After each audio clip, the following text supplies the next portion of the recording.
জিকির করে, আল্লাহ রাব্বুল আলামিনের নাম নেয়, তার কলটা পরিষ্কার হয়। তার কল নামের একটি জায়গা আছে, মানুষের দেহের মধ্যে একটি কল নামের একটি জায়গা আছে। এই কলটার মধ্যে যখন মানুষের শয়তানে ওয়াসওয়াসা দিতে দিতে এই জায়গাটা আস্তে আস্তে খারাপের দিকে চলে যায়, তখন মানুষের নামাজ ভালো লাগে না, মানুষের ইসলামের কথা ভালো কথা কাজে লাগে না, ভালো লাগে না।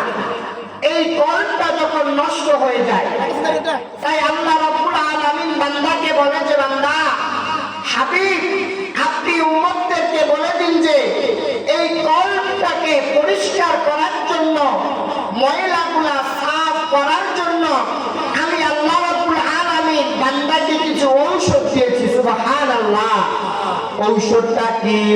আল্লাহ রাসূল সাল্লাল্লাহু আলাইহি ওয়াসাল্লাম বলেন যে যেই রকমের ভাবে লোহার মধ্যে মরিচিকা পড়লে কামারের কাছে নেওয়া দরকার, যেই রকমের ভাবে দেখবেন আমরা কুরবানির সময় গরু কাটি, তার কিছু সরঞ্জাম থাকে না, এটা মরিচিকা পড়ে, আমরা কোথায় নেই? কামারের কাছে।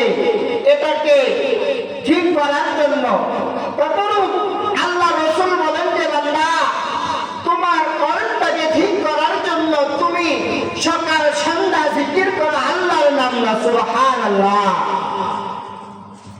প্রথমতম উপায়টা, যখন যেই জায়গায় জিকির হয় আল্লাহ রাব্বুল আলামিনের আরশটা কেঁপে ওঠে। আল্লাহ রাব্বুল আলামিন তার আরশের মধ্যে একটি খুঁটি আছে, ওই খুঁটিটা কম্পন সৃষ্টি হয়। আল্লাহ রাব্বুল আলামিন আরশকে জিজ্ঞাসা করে, হে আরশের খুঁটি, তুমি কেন কম্পন সৃষ্টি করো? তুমি কেন এইভাবে তরতর করিয়া কাঁপতেছো? কম্পন সৃষ্টি কেন করতেছো? ওই খুঁটিটা ডাক দিয়ে বলে, মালিক, আমি কেন কাঁপি জানেন? অমুক এলাকায় মহানি গ্রামে একটি সম্মেলন হইতেছে, ইসলামী সম্মেলন হইতেছে। ওই জায়গায় আপনার গুনাহগার বান্দারা, আশিকিন জাকিরিন মুহিব্বিন বান্দারা আপনার আল্লাহকে রাজি খুশি করার জন্য, আপনার হাবিবকে পাওয়ার জন্য তারা বাড়ি থেকে শীতকে তোয়াক্কা করিয়া, আরামের বিছানা হারাম করিয়া, শীতের মধ্যে তার বাড়ির মধ্যে খাট পালং সারিয়া শক্ত মাটিকে আলিঙ্গন করে নিয়েছে আপনার আল্লাহকে পাওয়ার জন্য। সুবহানাল্লাহ। আজ বলে যে, তাহলে আমি কি করতে পারি? আজ মালিকের কাছে বলে, মালিক, ওই রকমের গ্রামে আপনাকে রাজি খুশি করার জন্য, পাওয়ার জন্য কি করছে? তারা সবকিছু ত্যাগ করে মাহফিলের ময়দানে চলে আসছে। সুবহানাল্লাহ। তো আল্লাহ বলে, আর তাহলে আমি কি করতে পারি? বলে, আল্লাহ, ওই গুনাহগার বান্দারা তো তোমার কাছে কিছু চায় না, তোমার কাছে ধন দৌলত চায় না, তোমার কাছে টাকা পয়সা চায় না, তোমার কাছে নারী চায় না, তোমার কাছে বাড়ি চায় না, তোমার কাছে কিচ্ছু চায় না, শুধু আল্লাহ রাব্বুল আলামিন তোমার জান্নাত পাওয়ার আশায় তারা আসে। সুবহানাল্লাহ। আর বলবে, মালিক, ওই মহানি গ্রামের মানুষরা, দাড়ি পাকা মুরব্বি বাবারা, তারা তো টাকা পয়সা ধন দৌলত নারী বাড়ি কিচ্ছু চায় না, তারা চায় শুধু তুমি যে তাদের জন্য জান্নাত বানায় রাখছ, ওই জান্নাত। সুবহানাল্লাহ। আমার আল্লাহ রাব্বুল আলামিন আরশকে বলবে, আর আমি তো জান্নাত বান্দাকে দিব, আমি তো বান্দাকে জান্নাত দেওয়ার জন্য জান্নাতকে তৈরি করলাম, ঠিক কিনা? আচ্ছা, আপনাদের কাছে আমার একটি প্রশ্ন, জান্নাত কয়টি? 8টি, জাহান্নাম 7টি। হিসাবে তো আল্লাহ রাব্বুল আলামিন জান্নাতে কি বেশি বানাইছে। সুবহানাল্লাহ। আল্লাহ যদি মায়া না করতে বান্দাদেরকে, তাহলে কি একটি জান্নাত আল্লাহ বেশি বানায়? আমার আল্লাহ রাব্বুল আলামিন তার হাবিব এই গুনাহগার উম্মতদের জন্য আমার আল্লাহ রাব্বুল আলামিন কেমন সুযোগ সুবিধা দিয়েছে। আমাকে বিষয় দেওয়া হয়েছে নামাজে, আমি ইনশাআল্লাহ ওই দিকে যাব। আল্লাহ রাব্বুল আলামিন বলেন যে হাবিব, হে আরশের খুঁটি, আমি তো তাদেরকে জান্নাত দেওয়ার জন্যই জান্নাত বানাইছি, কিন্তু তারা যদি জান্নাতের কাজ না করে। যদি আপনাকে আমি সহজ ভাষায় যদি বুঝাতে যাই, আপনি যখন আপনার বাড়িতে মানুষদের কাজ করার জন্য মানুষ দেয় না, এই এখন একটি সময় ক্ষেত লাগানোর জন্য, রোপণ করার জন্য মানুষ দেয় টাকা দিয়ে, কাজের মানুষ দেয় না। যদি ওই ব্যক্তি কাজ না করে, আপনি কি তাকে টাকা দিবেন, পারিশ্রমিক দিবেন? আমার আল্লাহ রাব্বুল আলামিন বলে যে বান্দা, এরে বান্দা, তুমি তোমার ইনসাফ ঠিক রাখলা, আমি আল্লাহর ইনসাফ কেন ঠিক রাখবো না? আপনি একবার যুবক বাবারা, বন্ধুরা, মুরব্বী বাবারা, দিলের কানটা লাগায় শুনেন, আল্লাহ রাব্বুল আলামিন কি নজির দেখাইলো আমাকে আপনাকে। আপনি আমি চাই জান্নাত, কিন্তু জান্নাতের কাজ করি না, তাহলে জান্নাত পাবো? আপনার বন্ধু, এর যুবক ভাই বন্ধুরা শুনিয়া লও, যারা মোবাইল ফোন চালান তারা বুঝবেন, যদি কোনো মানুষ 20 মিনিটে 10টি ফোন দেয় আপনাকে, যদি কোনো মানুষ আপনাকে একবারের জায়গায় 2 বার ডাক দেয়, 3 বার ডাক দেয়, 4 বার ডাক দেয়, যদি আপনি ওই ডাকের সাড়া না দেন, আপনাকে একজন মানুষ, ভালো করে বুঝবেন, যদি আপনাকে একটি মানুষ ডাক দিল, ভাই এদিকে আসেন, যখন যদি আপনি ওই ডাকের সাড়া না দেন, ওই মানুষটা একটু বিরক্ত মনে করে, ঠিক না? কেন আমি তাকে একবারের জায়গায় 2 বার, 3 বার, 4 বার, কয়েকবার ডাক দিলাম, শুনলো না।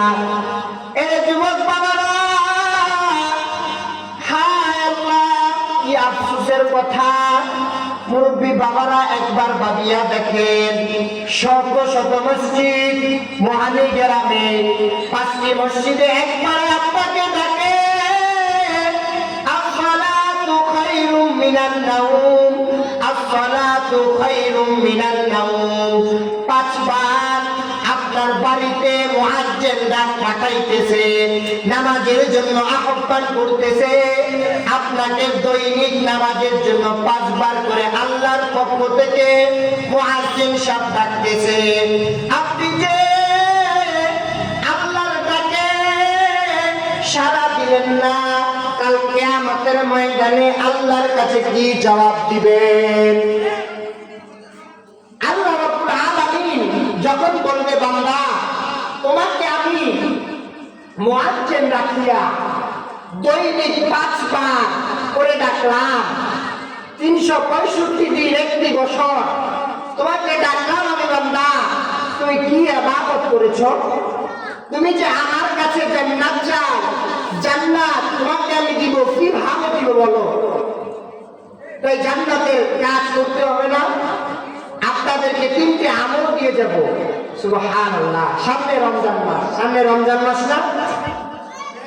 আল্লাহ রাসূল সাল্লাল্লাহু আলাইহি ওয়াসাল্লামের কাছে একজন মহিলা সাহাবী আল্লাহ রাসূলের দরবারে গেলেন।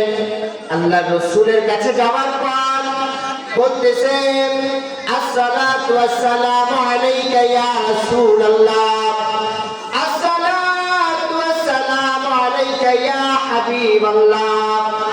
মায়ার নবী, আপনার কাছে একটি আরজি নিয়ে এসেছি। আপনার কাছে কি নিয়ে এসেছি? একটি আরজি নিয়ে এসেছি। বলতেছে, হ্যাঁ বলো, কি আরজি? আল্লাহ রসুলের কাছে মহিলা বললেন যে, আল্লাহ রসুল, আমার তো বিবাহ হয় না। আমার কি হয় না? কথা বুঝতেছেন তো? আমার কি হয় না? আমার তো বিবাহ হয় না। আমার বিবাহের বয়স হয়েছে, কিন্তু আমার বিবাহ হয় না, তার কারণটা কি? আল্লাহ রাসূল সাল্লাল্লাহু আলাইহি ওয়াসাল্লাম বলেন যে, তোমার বিবাহ হয় না তার কারণ কি? তুমি কি কোনো যুবককে পছন্দ করো কিনা? তুমি কি তোমার পছন্দের কোনো লোক আছে কিনা? তোমার কি কোনো চাহিদা আছে কিনা?